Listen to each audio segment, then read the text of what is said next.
গোপালগঞ্জে পুলিশের গাড়িতে আগুন দেওয়ার পর কিন্তু উপজেলা নির্বাহী কর্মকর্তা ইউনোর গাড়িতেও হামলা করা হয়েছে দর্শকদের জানিয়ে রাখি। এবং সকালে মূলত এই ঘটনাগুলো ঘটে এবং পরবর্তীতে আবার দুপুরেও সমাবেশ শেষ হওয়ার পর এনসিপির সমাবেশ শেষ হওয়ার পর আবারও হামলাকারীরা তাদের সেই হামলা শুরু করে এবং আইন শৃঙ্খলা বাহিনী চেষ্টা করে তাদেরকে থামানোর জন্য এবং এনসিপির নেতাকর্মীদেরকে সরিয়ে নেওয়া হয় এবং বলা হচ্ছে এখনও তারা অবরুদ্ধ আছে। এনসিপির নেতাকর্মীরা সামাজিক যোগাযোগ মাধ্যমে তাদের বার্তা পৌঁছে দিচ্ছেন এবং ছাত্র জনতাকে গোপালগঞ্জের দিকে যাওয়ার জন্য এনসিপির নেতাকর্মীরা বলেছেন। বিশেষ করে উত্তরাঞ্চলে এনসিপির উত্তরাঞ্চলের মুখ্য সংগঠক সার্জিস আলম তিনি মূলত এমন বার্তা দিয়েছেন। এবং দর্শকদের আরও জানিয়ে রাখি যে ইউএনও এম রকিবুল হাসান তিনি গণমাধ্যমের সঙ্গে কথা বলেছেন। তিনি এনসিপির পদযাত্রায় কেন্দ্র করে পুলিশের গাড়িতে হামলা অপ্রীতিকর ঘটনা জানার পর ওই এলাকায় পরিদর্শনে যান এবং ওই এলাকা পরিদর্শন করার পর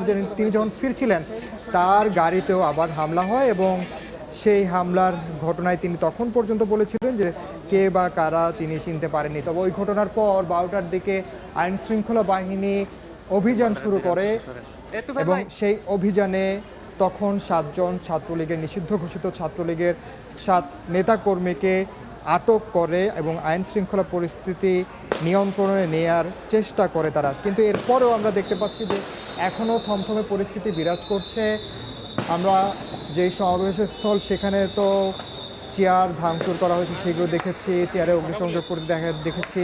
এখন পর্যন্ত রাস্তায় আসলে ইট পাটকেল ছড়িয়ে ছিটিয়ে আছে। একটু আগেও যেই হামলাকারীরা আইন শৃঙ্খলা বাহিনীর ওপর লক্ষ্য করে যেই ইট পাটকেল ছুড়েছে সেগুলো পড়ে আছে, ছড়িয়ে ছিটিয়ে আছে, আগুন জ্বলছে, অগ্নিসংযোগ করা হয়েছে বিভিন্ন জায়গায়, সেগুলোও আমরা দেখতে পাচ্ছি।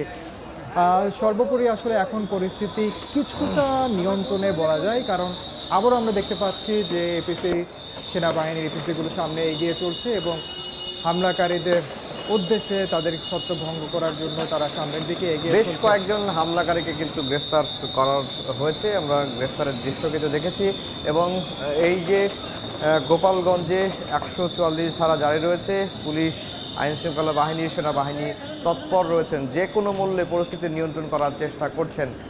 আর যেটি বলে রাখি যে এই গোপালগঞ্জের এনসিপির পদযাত্রা কেন্দ্র করে যে সংঘর্ষের ঘটনা ঘটেছে সেই সংঘর্ষটি এখনও কিন্তু চলছে। একদিকে পুলিশ সদস্য অবস্থান নিয়েছেন, অন্যদিকে হামলাকারীরা অবস্থান নিয়েছেন। পুলিশ সদস্যদের লক্ষ্য করে হামলাকারীরা ইট পাটকেল নিক্ষেপ করছে এবং এটি আমরা যে দৃশ্যটি এখন দেখাচ্ছি যে একদিকে যখন আইন শৃঙ্খলা বাহিনীর সদস্য বা সেনাবাহিনী এগিয়ে যাচ্ছে, ঠিক পেছনের দিক দিয়ে বা পেছনের অংশ দিয়ে আবারও হামলাকারীরা পুলিশের উপর কিন্তু চড়াও হচ্ছেন এবং একজন আহত হয়েছেন। আমরা দেখতে পাচ্ছি যে তাকে ভ্যান গাড়িতে করে নিয়ে যাওয়া হচ্ছে। আমরা এখনও পর্যন্ত বুঝতে পারছি না তিনি আসলে হামলাকারীকে আমরা দেখতে পাচ্ছি।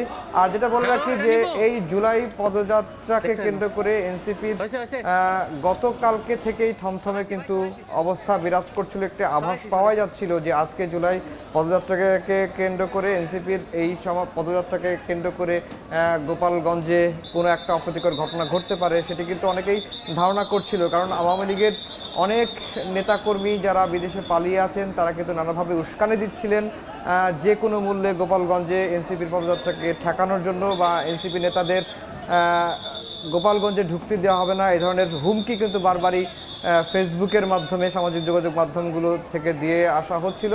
যেই আওয়ামী লীগ ছাত্রলীগের নেতারা যারা বিদেশে পালিয়ে আছেন তাদেরকে তারপরেও কিন্তু আইন শৃঙ্খলা নেতাকর্মীরাও তাদের যে পদযাত্রা 16 জুলাই মার্চ টু গোপালগঞ্জ সেই বিষয়ে তারা অনড় ছিল এবং তারাও আসলে পাল্টা হুঁশিয়ারি দিয়ে রেখেছে যে তাদের এই পদযাত্রা তারা সফল করবে। এবং যেমনটি আজকে এনসিপির উত্তরাঞ্চলের মুখ্য সংগঠক সার্জিস আলম তিনি যেমনটি ফেসবুকে বলেছেন যে আজকে গোপালগঞ্জে যে ধরনের ঘটনা ঘটেছে সেই ঘটনা থেকে পরিত্রাণ পেতে মুজিববাদের কবর রচনা করার তিনি আহ্বান জানিয়েছেন এবং গোটা দেশের ছাত্র জনতাকে তিনি আহ্বান জানিয়েছেন তারা যেন আজকের দিনে সোচ্চার হন এবং গোপালগঞ্জের দিকে তারা যেন যান এবং মুজিববাদের কবর রচনার হুঁশিয়ারি দিয়েছেন।